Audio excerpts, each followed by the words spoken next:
معاشرہ، معیشت، میڈیا، مذہب اور ماں۔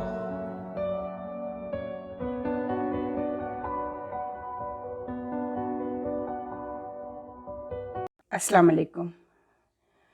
چینل M5 سے نسرین حسین پرویز آپ سے مخاطب ہے۔ آج بہت دکھ اور بہت افسوس کے ساتھ جب وہ لوگ جو آپ کو پسند ہوں، آپ جن کے آرٹ سے، جن کے ہنر سے آپ مروب ہوں اور آپ ان سے متاثر ہوں، اور پھر وہ لوگ ایسی تکلیف آپ کو پہنچا دیں جو آپ کی ریاست، آپ کے قومی تشخص کے خلاف ہو، اور وہ مہمان بھی ہوں اور آپ انہیں کچھ کہہ بھی نہ سکتے ہوں۔ میزبانی کے جو آداب ہیں ان کو ملحوظ رکھتے ہوئے ہم اپنے مہمان کو ایسے کچھ نہیں کہہ سکتے جس کو خود بلایا گیا۔ ٹھیک ہے، پاکستان نے بحیثیت ملک یا بحیثیت ریاست آپ کو مدعو نہیں کیا، ایک پرٹیکولر این جی او کیا ہے، ہم ابھی اس پر بھی بات کریں گے۔ آج بہت ڈیٹیل میں بات ہوگی۔ پہلے میں آپ کو ایک نظم سناتی ہوں، بہت خوبصورت نظم ہے ہمارے مہمان کی۔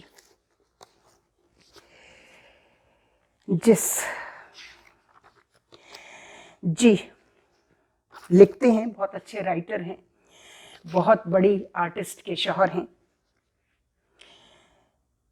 جو بات کہتے ڈرتے ہیں سب، تو وہ بات لکھ، اتنی اندھیری تھی نہ کبھی پہلے رات لکھ، جن کے قصیدے لکھے تھے وہ پھینک دے قلم، جس سے قصیدے لکھے تھے پھینک دے وہ قلم، پھر شب خون دل سے سچے قلم کی صفات لکھ، جو روز ناموں میں کہیں پاتی نہیں جگہ، جو روز ہر جگہ کی ہے وہ واردات لکھ، جو واقعات ہو چکے ان کا تو ذکر ہے، لیکن جو ہونی چاہیے وہ واقعات لکھ۔ پھر آپ آ جاتے ہیں وہاں جہاں ہم نصیر ترابی صاحب کا بھی حوالہ ایسٹ پاکستان فال کے حساب سے بھی دے چکے ہیں، کہ جن کے ساتھ ہم رہتے تھے 25 سال اور پھر وہ ہم سے جدا ہو گئے، ہمارے بنگالی بھائی، اور وہ ایسٹ پاکستان سے بنگلہ دیش بن گیا۔ وہ ہندوستان جس میں سب مسلمان ایک ساتھ رہتے تھے، جب وہ تقسیم ہوا، مسلمان بے تحاشا مسلمان ادھر آ گئے، اور بے تحاشا لوگ جو وہاں کے خود کو وہ ہندوستان نہیں، وہ بھارت تھا اصل میں، ہندوستان تو یہی تھا سارا، لیکن آپ نے تقسیم میں جو رول پلے کیا گیا، بہرحال ہم اس پہ نہیں جانا چاہتے، وہ بڑی تکلیف دہ چیزیں ہیں۔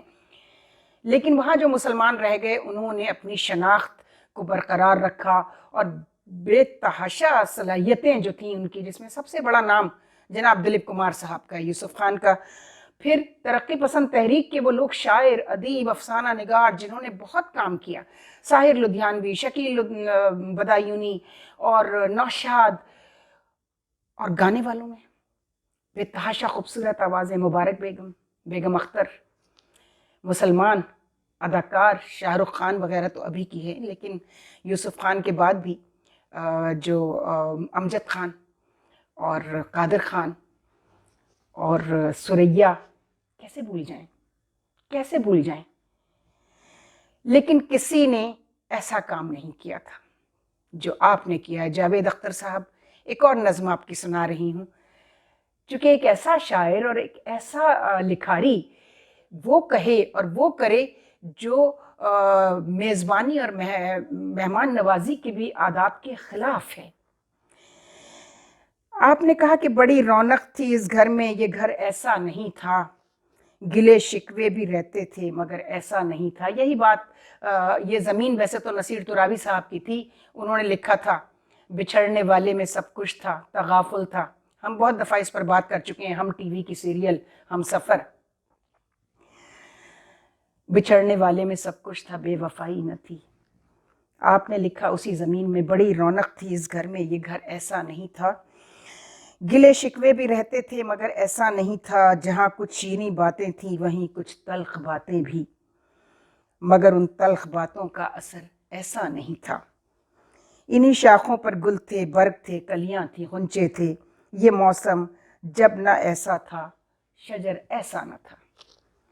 پھر آپ نے مزاحمتی ادب، جس کو ہم پروٹیسٹ کہتے ہیں، کسی کا حکم ہے، نیا حکم نامہ آپ کی اس نظم کا نام تھا، نیا حکم نامہ۔ کسی کا حکم ہے ساری ہوائیں ہمیشہ چلنے سے پہلے بتائیں کہ ان کی سمت کیا ہے۔ ہواؤں کو بتانا یہ بھی ہوگا چلنے سے پہلے رفتار بھی بتانی ہوگی۔ کسی کا حکم ہے دریا کی لہریں ذرا یہ سرکشی کم کر لیں، غلط ہے ان کا یہ ابھرنا پھر بکھرنا، اپنی حد میں ٹھہریں۔ بغاوت تو نہیں برداشت ہوگی، یہ وحشت تو نہیں برداشت ہوگی۔ کسی کا اس گلستان میں کچھ افسر ہوں گے جو یہ طے کریں گے گلستان اب کیسا ہوگا، مگر یہ رنگ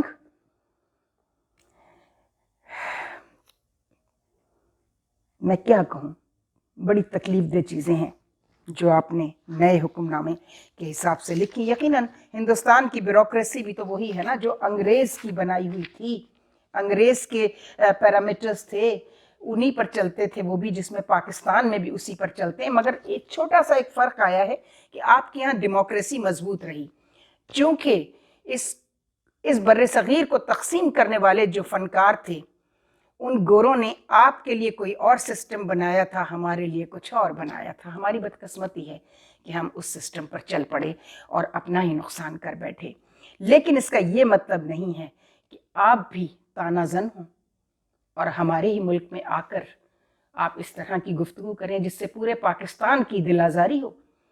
عام شہری، عام لوگ جو صرف آپ کی بیگم کی فلمیں دیکھتے ہیں، میں ان کی بہت بڑی فین ہوں، شبانہ اعظمی صاحبہ کی، ان جیسی آرٹسٹ جو ہیں بہت بہت بہت کم ہیں ہندوستان میں، ایون پورے بر صغیر میں۔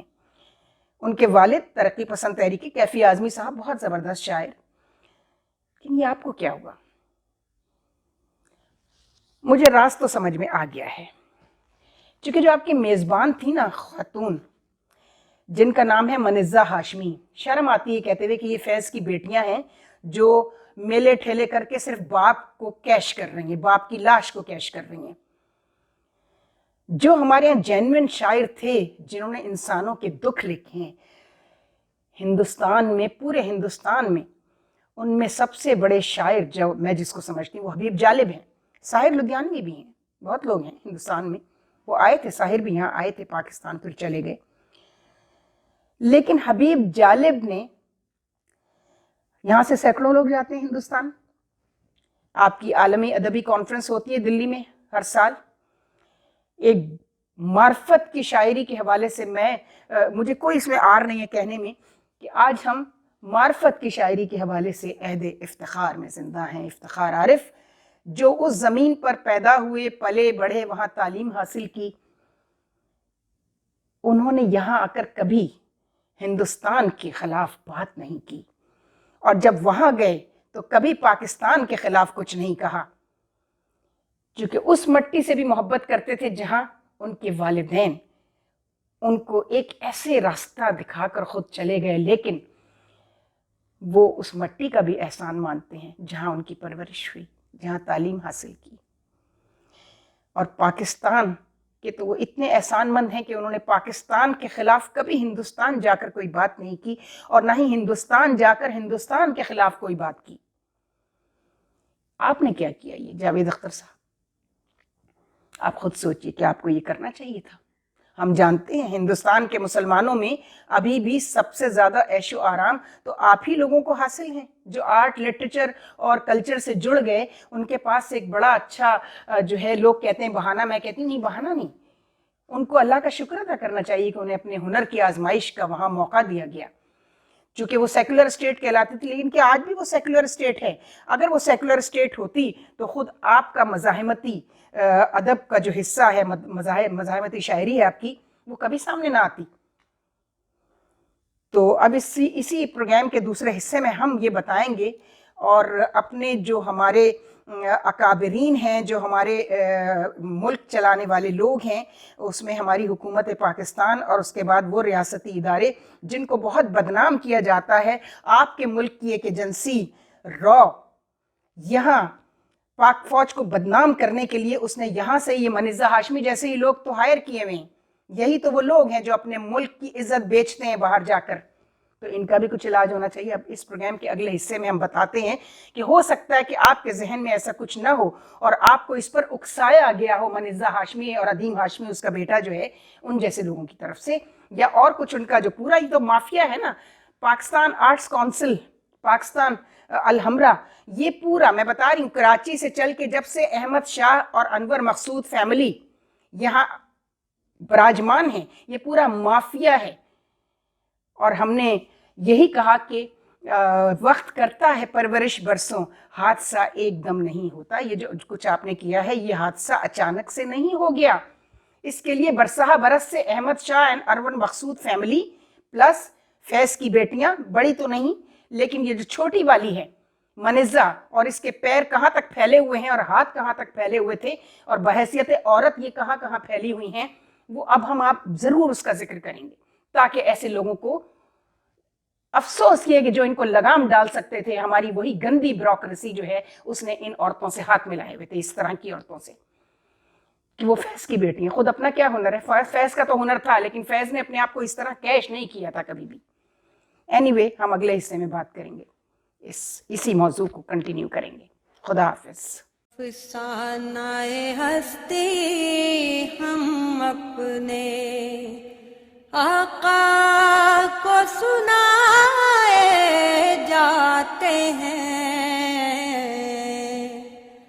افسانۂ ہستی ہم اپنے آقا کو سنائے جاتے ہیں. امید لگائے